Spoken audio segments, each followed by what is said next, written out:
Good morning class. Tally RP 9 की इस कक्षा में आपका स्वागत है। अभी तक अध्याय में हम लोग सीखे हैं कंपनी क्रिएट करना, किसी कंपनी को बंद करना, कंपनी में किसी कंपनी को डिलीट करना और किसी कंपनी में आवश्यकता अनुसार अल्टरेशन या करेक्शन करना, सुधार करना। अब हम ये सब सीखने के बाद अकाउंटिंग का काम करना चाहते हैं, तो इसके लिए सबसे पहले हम आइए टैली ओपन करते हैं।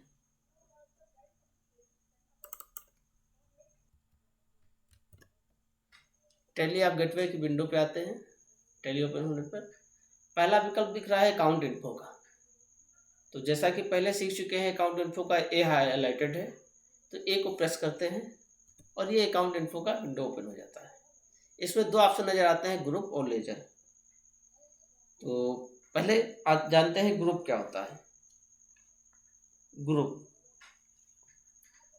तो जैसा कि हम लोग जनरल अकाउंट की एंट्री करते समय सीख चुके हैं, किसी कंपनी में बहुत सारे अकाउंट होते हैं, जैसे sales account, purchase account, rent account, cash account, bank account, इस तरह के सैकड़ों अकाउंट होते हैं। इसके अलावा हमारे बहुत सारे कस्टमर होते हैं, बहुत सारे क्रेडिटर होते हैं। तो टैली में सबका एक अलग अलग अकाउंट ओपन किया जाता है, सबका अलग अलग अकाउंट ओपन करते हैं। अब हम यह चाहते हैं कि हमारे सभी ग्राहकों को, जो भी हमारे ग्राहक हैं, हमें इकट्ठा और अलग अलग संक्षिप्त और डिटेल में उनका विवरण एक ही जगह मिल जाए। तो इसके लिए हमें एक शीर्षक, एक जैसे जो अकाउंट होते हैं सभी खातों को खोलना होगा। एक जैसे अकाउंट को एक शीर्षक के अंतर्गत अकाउंट खाता खोला जाता है। अब जैसे हम कोई बिजनेस स्टार्ट करते हैं, तो बिजनेस जब कोई स्टार्ट करें तो मान लेते हैं बिजनेस स्टार्ट करते हैं, हमारे अलग अलग कई बैंकों में अकाउंट हैं। जैसे स्टेट बैंक ऑफ इंडिया में है, HDFC में है, पंजाब नेशनल बैंक में, इस तरह के कई बैंकों में, 4-5 बैंकों में अकाउंट हैं। तो चूंकि ये सारे बैंक अकाउंट हैं, अब अगर हमें हर बैंक का डिटेल देखना है तो हम अलग अलग बैंक को डिटेल देखेंगे, लेकिन हम चाहते हैं कि इन सभी बैंकों का एक स्थान पर एक साथ हमें ये मालूम हो जाए कि सभी बैंकों में टोटल हमारे पास कितना बैलेंस है। तो ऐसा देखने के लिए हम ग्रुप का उपयोग करते हैं। आइए जानते हैं कैसे। हम ग्रुप को ओपन करते हैं, डिस्प्ले पे आते हैं। ये डिस्प्ले ओपन हो गया। अब जो भी अकाउंट है, एक तरह के जो भी अकाउंट हैं, उनको एक हेडिंग देके, जैसे बैंक अकाउंट था तो एक बैंक अकाउंट की एक हम हेडिंग दे देते हैं। तो बैंक अकाउंट का एक ग्रुप बना के हम उसके अंतर्गत सभी बैंक अकाउंट को डाल देते हैं। ये चीज़ टैली सॉफ्टवेयर में आसानी से मिल जाती है। जैसे ये बैंक अकाउंट दिख रहा है, बैंक अकाउंट का ग्रुप है, तो जितने भी हमारे बैंक अकाउंट हैं उन सबको हम इस ग्रुप के अंतर्गत डाल देंगे। तो जब हम बैंक अकाउंट की अकाउंट बनाएंगे, मतलब जैसे SBI का अकाउंट बनाएंगे, तो हम ग्रुप पे वहाँ पे बैंक अकाउंट दे देंगे। तो ऐसा करने से जब भी हम बैंक अकाउंट का ग्रुप ओपन करेंगे तो सभी बैंकों की डिटेल यहाँ पे शो करेगा कि टोटल बैंकों में कितना विवरण है, और हम अगर चाहते हैं फर्दर तो उसके अंदर जाकर हर बैंक का अलग अलग डिटेल भी देख सकते हैं।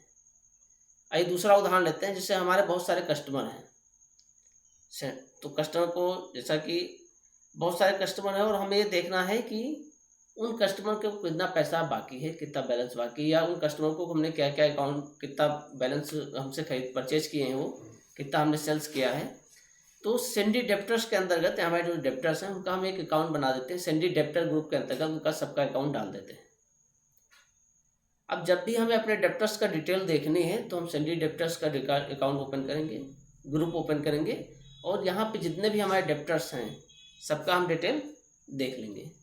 या हम जिस पार्टिकुलर किसी व्यक्ति का डिटेल देखना चाहते हैं तो फर्दर उसके अंदर जाकर हम उस व्यक्ति का पर्सनली डिटेल चेक कर सकते हैं, कितना बैलेंस बाकी है, या उसका कितना सेल्स किया है हमने, उसको कितना हमसे परचेज किया है, ये सारी चीज़ें दिख सकती हैं। क्योंकि ये एक जैसे डेप्टर्स हैं, जो हमारे ग्राहक हैं एक जैसे हैं, इनका अकाउंट ही, इनकी अकाउंट की प्रकृति एक जैसी है, तो उनको हम एक डेप्टर्स ग्रुप के अंतर्गत डालेंगे।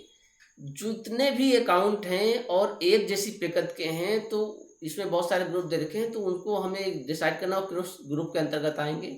जैसे हमारे एक्सपेंसेज हैं, बहुत सारे एक्सपेंसेज हैं, रेंट है, वो इलेक्ट्रिसिटी बिल है, वेजेस है, सैलरी है, तो इस तरह के बहुत सारे एक्सपेंसेज हैं, हम डेली खर्च करते हैं, बहुत सारे इनडायरेक्ट एक्सपेंसेज हैं। अब हम सारे एक्सपेंसेस का एक अलग अलग अकाउंट बना रखे हैं। उन सभी एक्सपेंसेस की प्रकृति एक ही है, सभी हमारे एक्सपेंसेस हैं, सभी इनडायरेक्ट एक्सपेंसेस हैं, तो उन सभी एक्सपेंसेस को हम इनडायरेक्ट एक्सपेंसेस ग्रुप के अंतर्गत डाल देंगे। जब हम इनडायरेक्ट एक्सपेंसेस ओपन करेंगे तो हमें टोटल ये पता लग जाएगा कि टोटल एक्सपेंसेस हमारा कितना हुआ है। और अगर हमें ये जानना है कि पर्टिकुलर रेंट अकाउंट में कितना एक्सपेंस हुआ, तो हम उसको देख सकते हैं कि उस अकाउंट में कितना हमारा एक्सपेंस हुआ है। सैलरी अकाउंट में कितना हुआ है, तो सैलरी भी देख सकते हैं। यानी टोटल एक साथ देख सकते हैं। और अगर हम चाह रहे हैं कि हमें पार्टिकुलर किसी एक अकाउंट की डिटेल चाहिए, तो हम उस अकाउंट की भी डिटेल देख सकते हैं। तो इस तरह ग्रुप का हमने सीखा। तो ये समझ में आया हम लोग को कि जितने भी अकाउंट होते हैं, एक प्रकार के जितने भी खाते हैं, उनको एक ही हेड या एक ही ग्रुप के अंतर्गत रखा गया है। और टैली में यह काम करते समय जब भी हम कोई खाता ओपन करते हैं, नया खाता जब भी खोलेंगे, तो इसमें से वो खाता किस ग्रुप के अंतर्गत आएगा वो हमें चुनना रहेगा। जो भी अकाउंट हम ओपन करेंगे तो इसमें से बहुत सारे ग्रुप्स दे रखे हैं, तो वो खाता किस ग्रुप के अंतर्गत आएगा वो हम सेलेक्ट करेंगे और उसका ग्रुप बना के फिर हम एंट्री करेंगे।